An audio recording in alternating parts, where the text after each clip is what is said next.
Bonjour. Dans la section de Vaïra, on assiste à un passage assez compliqué lorsque Dieu décide d'anéantir la ville de Sodome. Abraham va tout faire pour ne pas que cette ville soit anéantie.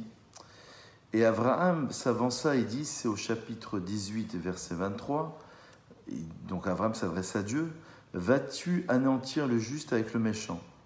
Peut-être y a-t-il 50 justes au milieu de la ville. » Et évidemment, il n'y en avait pas 50. Alors, il va essayer de voir s'il n'y en a pas au moins 45, 40, 30. Et arrivé à 10, Dieu lui dit, il n'y a même pas 10 justes pour sauver cette ville. Et il dit que mon Seigneur ne s'irrite point, et je parlerai cette fois seulement, peut-être s'y trouva-t-il 10. Et il dit, je ne détruirai pas à cause de 10.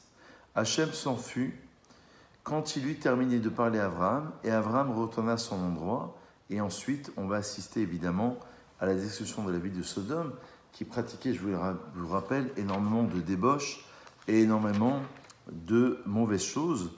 Les marques, nous dit ici le Harshkol, les marques de cruauté de Sodome sont devenues proverbiales et synonymes d'égoïsme, de cruauté et de débauche. Donc on comprend bien l'insistance de Dieu de vouloir anéantir cette ville. On comprend bien aussi la position d'Abraham de tout faire pour essayer de sauver cette ville. Et il y a un texte qui m'a frappé, puisqu'il y a une interprétation qui est citée ici, qui nous dit que Abraham prie néanmoins pour son salut, conformément à l'enseignement des sages, et les sages disent dans la Gemara de Brachot, à la page 10, qu'un homme ne doit jamais renoncer à prier, même lorsqu'une épée tranchante est posée sur sa gorge. C'est cité par le Rav Sforno. Ça veut dire que Afilon Cherev Munach al Savaro Shel Adam, Alimna Asmom Il Arachamim. L'homme ne doit jamais désespérer, même si l'épée tranchante est posée sur sa gorge. C'est ce que fait Abraham Avinu. Il fait tout pour sauver cette ville. La prière d'Abraham visait un double objectif, nous dit le Harshkol. Il affirmait que la justice doit être tempérée par la miséricorde, puisque Abraham, je vous le rappelle, c'est l'axe de la bonté. Il fait tout pour sauver cette ville. Et s'il y avait 10 justes authentiques dans l'une de ces 5 villes condamnées, il fallait épargner toute la cité. Si ce n'était pas le cas, il demandait à Dieu de sauver au moins les justes eux-mêmes. Dans son plaidoyer, donc c'est un véritable plaidoyer que fait Abraham Avinu dans ce chapitre 18 pour sauver cette ville de Sodome, Abraham emploie des termes assez durs, presque irrespectueux, affirmant que l'exercice de la justice serait un sacrilège. Le Maharal de Prague, dans le Gour Aryeh, explique qu'Abraham craignait que les hommes ne perdent leur foi en l'équité, en la justice de Dieu. Le Rav Moshe Weinstein explique pourquoi Abraham a plaidé avec tant de passion. Les gens ordinaires prêchent la bonté, mais s'offusquent et vont jusqu'à haïr quiconque conteste leur valeur.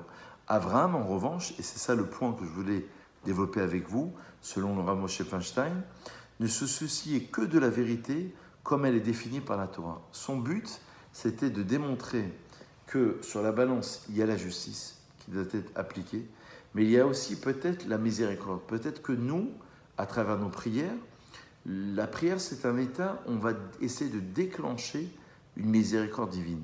Cette miséricorde, elle est là, mais peut-être que Dieu attend notre prière pour sauver une maladie, pour sauver une circonstance, pour sauver parfois nos enfants, une société, une cité dans laquelle on habite.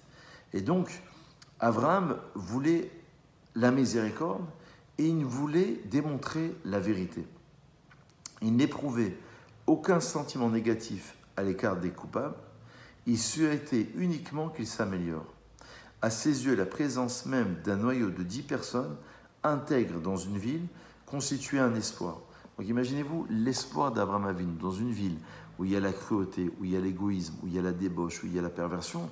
Abraham fait tout, c'est une marque d'amour, de recherche de la miséricorde divine et de recherche de la vérité absolue pour essayer de sauver une circonstance, même si à la fin il n'y arrive pas, puisqu'on sait très bien qu'au chapitre 19, évidemment, il y aura le fameux passage où les anges vont venir détruire la ville de Sodome.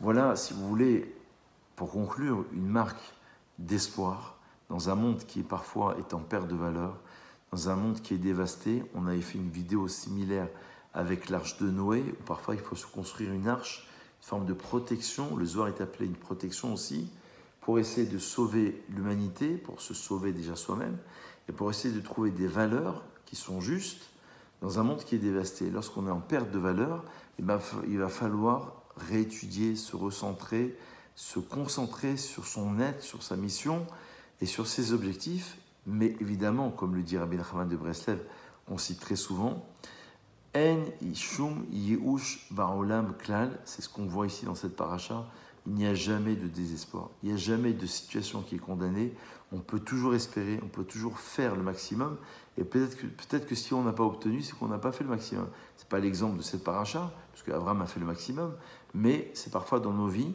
peut-être qu'on ne s'est pas dépassé assez pour essayer de trouver une consonance, un résultat qui soit justement adéquat. Bonne réflexion et à très vite.